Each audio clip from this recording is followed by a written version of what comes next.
안녕하세요. 노영근 교수입니다. 오늘은 마가복음 서론에 대해서 함께 이야기를 나누어 보겠습니다. 정경이 되는 가장 중요한 척도는 그 책이 사도에 의해 기록되었느냐 하는 것이었어요. 아니면 사도의 인준을 받은 사도적인 것으로 인정받은 것이냐 아니냐 하는 점이었어요. 누가가 바울의 최후까지의 신실한 동역자로 잘 알려졌듯이 마가는 초대 교부 파피아스와 이레네우스가 베드로의 통역으로 인정한 자였어요. 따라서 마가는 많은 경우에 있어서 베드로에게서 그의 복음서를 기록하는 데 정보를 얻었을 것이에요. 그러므로 그가 쓴 마가복음은 정경으로 인정되기에 하자가 없어요. 마가복음은 마태복음의 요약이 아닙니다. 지난 세기 학자들은 마태복음을 몹시 중시하고 마가복음은 소홀히 하는 경향이 있었어요. 그러나 오늘날 마가복음은 학자들에 의해 그 중요성이 새롭게 조명되어지고 있는 실정이에요. 마가복음의 저작권에 대한 여러 가지 이견이 있으나 여러 성경의 내적 증거에 의해 마가복음은 마가 요한이 기록한 것으로 보는 것이 옳습니다. 위에 관련 성경 구절들을 추적해 보건대 마가는 성장 배경이나 사역 초기에 그렇게 썩 매력있는 인물은 아닌 듯해요. 편모스라에서 고생을 잘 모르고 자라나 어려운 환경에 처하자 자신의 직분과 위치도 망각한 채 떠나버림으로 바울을 비롯한 사도들을 난처하게 만들었어요. 그러나 후에 그는 크게 괘씸하고 자신을 복음사에게 희생하고 헌신함으로 바울과 베드로를 비롯한 교회 지도자들에게 신망을 받게 된 역전 인생의 인물이 되죠. 그런 의미에서 마가는 실패가 많고 연약한 우리 보통 신앙인들에게 매우 관심이 가는 신앙인이죠. 마가는 복음 사건을 모두 직접 목격한 1세대 사람은 아닙니다. 마가는 2세대 인물이죠. 마가복음은 로마에서 이방인들을 위해 기록된 것 같은 흔적이 많아요. 다른 복음서에 비해 구약의 인용이 적게 나오고 유대인의 생활 습관과 관계되는 내용들이 생략되어 있죠. 그럼에도 불구하고 이방인들이 모르는 아람어 단어가 다른 복음서보다 더 많이 나옵니다. 특히 초기 기독교가 당면했던 위기적 상황, 기원후 64년 네로 황제의 대박해에서 많은 기독교인들이 핍박과 순교를 당할 때에 진정한 신앙이 무엇이며 참 신자가 되는 길이 어떠한 것인가를 보여줄 필요성을 느꼈어요. 그래서 마가는 핍박받고 있는 그리스도인들에게 격려와 용기를 주기 위해 예수님의 사역을 중점적으로 기록하고 있어요. 특별히 십자가의 사건이 중요한 쟁점으로 다루어지고 있죠. 우리 죄를 위하여 고난받으시고 십자가에서 죽으신 예수가 강조되고 있어요. 전체 8분의 3이 십자가 죽음 전에 고난받으신 사실, 고난주간에 대한 기록으로 나옵니다.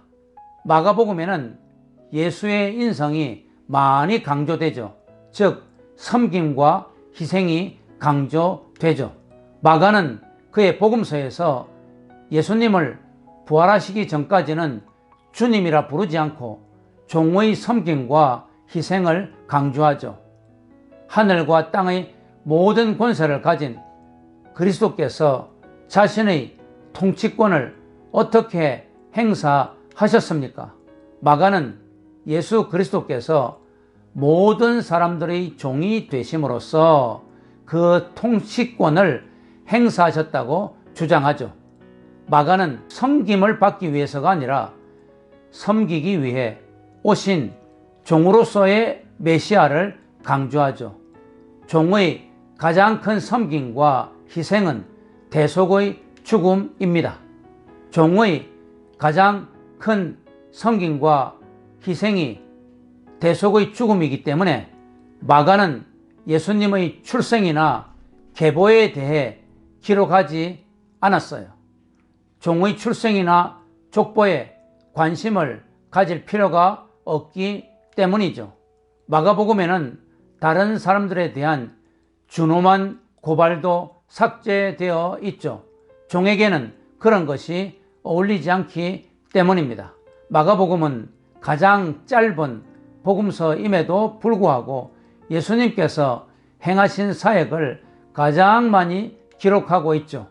마가는 하나님의 종의 활동을 기록하면서 성부 하나님에 대한 예수님의 즉각적이고도 절대적인 순종을 강조하기 위해 즉시, 당장이라는 뜻의 헬라어 유투스를 적어도 31번 사용하였습니다.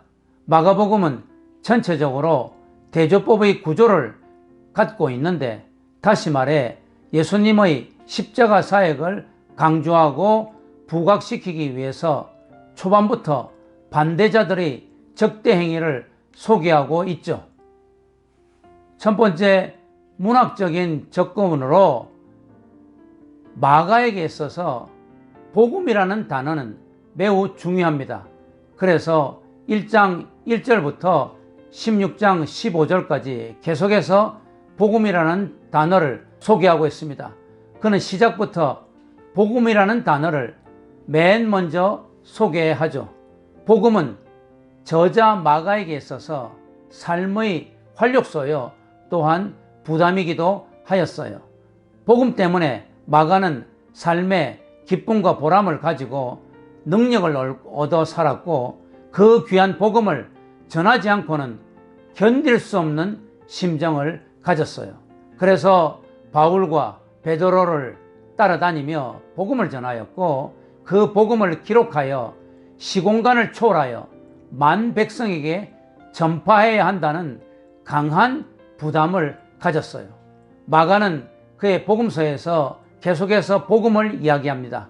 1장 1절, 1장 14절과 15절, 8장 35절, 10장 29절, 13장 10절, 14장 9절, 16장 15절 등에 계속해서 복음, 유앙겔리온, 복음이라는 단어가 나오죠. 마가는 그의 복음서 시작부터 자신이 아는 것, 다시 말해서 복음을 열정적으로 전하였어요. 마가는 복음을 복음 그대로 전하였죠. 복음의 적극적인 요소인 삶의 활력소로서의 기쁨과 감격과 승리, 소망, 그리고 긍정 등을 전하였어요. 복음 전파에 따르는 또 다른 부정적인 요소로서 핍박과 희생과 수고, 봉사 등의 부담 등을 또한 전하였어요.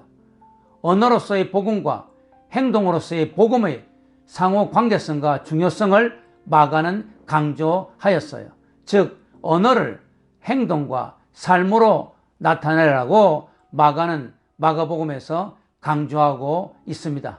마가복음은 시작부터 열정적으로 아는 것을 전하라 라고 가르치죠. 마가는 서원의 시작부터 열정적으로 복음에 대해서 계속 이야기를 하고 있습니다. 왜냐하면 그리스도의 복음은 저자 마가에게 삶의 활력소요, 또한 부담이었기 때문이죠. 마가는 복음을 삶의 현장에 있는 그대로 전하라고 가르치고 있습니다. 즉, 복음은 우리들에게 삶의 활력소가 되는 것으로서 구원을 얻는 기쁨, 감격, 승리, 소망 등의 긍정적이고 적극적인 요소가 있음을 가르칩니다. 그와 동시에 그런 복음을 전파하고 순종하는 데에 따르는 핍박, 희생, 수고, 고통 등의 부정적인 요소를 기꺼이 감당하려는 부담을 가져야 함을 강조하고 있어요. 즉, 마가는 언어와 행동의 밀접한 관계성, 언어와 행동의 중요성 강조하고 있어요. 다시 말해 언어를 행동과 삶에서 나타내라는 것입니다. 감사합니다.